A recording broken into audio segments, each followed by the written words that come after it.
আচ্ছা, আরেক ভাই প্রশ্ন করেছেন যে মোহতারাম, জান্নাতে জান্নাতে সব জিনিস চাইলেই কি পাওয়া যাবে? আমি যদি মেসি, রোনাল্ডো এদের সাথে ফুটবল খেলতে চাই, সেটাও কি আল্লাহ দিবে? মানে এমন এমন প্রশ্ন মাঝে মাঝে আপনারা অনলাইনে পাঠান যে প্রশ্নগুলো আমাদেরকে অবাক করে। ভাই, আপনি জান্নাতে যে ওদের সাথে খেলতে পারবেন কিনা আগে জান্নাতে যায় লন, আগে জান্নাতে যেয়ে নেন, তারপরে আপনি আল্লাহর কাছে বললেন যে তাদের সাথে খেলবো। তো যে আল্লাহ মেসি রোনাল্ডো বানাইছে, সে আল্লাহ কি জান্নাতে মেসি রোনাল্ডো আপনাকে দিতে পারেন না? ওদের মতো একটা সত্তা কি বানায় দিতে পারেন না? এটা আল্লাহর জন্য কি খুব কঠিন কিছু? আল্লাহ বলবে কুন ফায়াকুন, হব হয়ে যাবে। তবে হ্যাঁ, জান্নাতে দুনিয়াবি কোনো ফাতরা কাজ মানুষ কামনাই করবে না। দুনিয়াবি ফাতরা কাজ বুঝেন?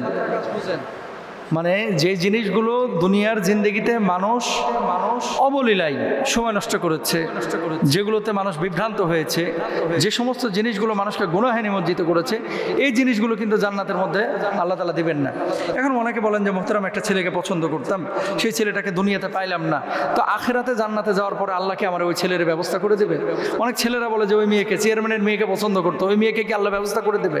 তো ওই মেয়ের মতো আল্লাহকে, এই বেটা বুঝো না তোমরা, ওই জায়গাটায় আল্লাহ সুবহানাহু ওয়া তাআলা চেয়ারম্যানের মেয়ের চাইতে তো ভালো মেয়ে রাখছে, হুর রাখছে না? তো হুর দেখার পরে চেয়ারম্যানের মেয়ের কি অনুভূতি থাকবে? তো মেসি রোনাল্ডো দুনিয়াতে আপনার কাছে মনে হচ্ছে বিশাল কোনো নিয়ামত, আখিরাতে বা জান্নাতে যাওয়ার পরে এই নিয়ামতগুলো আপনার মাথায় আসবে না।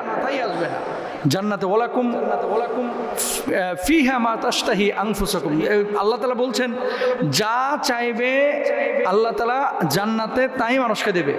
জান্নাতে সব আছে কিন্তু কয়েকটা জিনিস নাই। এখন বলবেন যে হুজুর এটা আবার কেমন কথা? জান্নাতে সব আছে কিন্তু কয়েকটা জিনিস জান্নাতে নাই। এটা লিখে রাখেন। কি জিনিস নাই? এক নাম্বার বালা মান আসলামা ওয়াজহাহু লিল্লাহি ওয়া হুয়া মুহসিনুন ফালাহু আজরুহু ইনদা রাব্বিহ ওয়ালা খাউফুন আলাইহিম ওয়ালা হুম ইয়াহজানুন। জান্নাতে দুঃখ নাই, ভয়ও নাই, চিন্তাও নাই, যেটা দুনিয়াতে আছে। জান্নাতে কি নাই? দুঃখ, ভয়, চিন্তা নাই। তো ওই যে আপনি যে খেলাধুলা করবেন অমুক ব্যক্তির সাথে, প্লেয়ারের সাথে, এই যে চিন্তাটা আপনার ভেতরে, এটা আসবেই না। কেন আসবে না? কারণ এর চাইতে বড় নিয়ামত আল্লাহ তাআলা আপনাকে দিয়ে রেখেছেন। দুই নাম্বার কি নাই জান্নাতে? দেখেন, রোগ ক্লান্তি এবং অবসাদ বলতে কোনো কিছু থাকবে না, আক্ষেপ বলে কোনো জিনিস জান্নাতে থাকবে না। আল্লাহ কি বলছেন? লা ইয়ামাসসুহুম ফিহা নাসাবুন ওয়া লা হুম মিনহা লা ইয়ামাসসুহুম ফিহা নাসাবুন ওয়া মা হুম মিনহা বিমুখরাজিন। সেখানে কোনো ক্লান্তি তাদের স্পর্শ করবে না, সেখান থেকে তাদের কখনো বেরও করা হবে না। তিন নাম্বার থাকবে না হিংসা, বিদ্বেষ এবং শত্রুতা, যে ওর জান্নাত 10 তলা, আমার জান্নাত হচ্ছে 1 তলা, কড়াইল বস্তি নাকি? না, যে দুনিয়ার মানে সবচাইতে যেই নগণ্য মানুষটা মিনিমাম জান্নাত পাবে, একে আল্লাহ তাআলা 10টা পৃথিবীর সমান জান্নাত দান করবেন। তাহলে ঊর্ধ্বে যে জান্নাত পাবে তার জান্নাতটা কত বড় হবে? সুবহানাল্লাহ। এটা মাথায় রাখতে হবে। এরপরে দেখেন 4 নাম্বার, লা ইয়াসমাউনা ফিহা লাগওয়া ওয়ালা তাসিমা ইল্লা কিলান সালামান সালামা। সেখানে তারা কোনো আশার বা পাপপূর্ণ কথা শুনবে না, তারা কেবল শুনবে সালাম, শুধু শান্তির কথা শুনবে। তাহলে জান্নাতে কি থাকবে না? গুনাহ থাকবে না, অশ্লীলতা থাকবে না, অনর্থক কথা থাকবে না।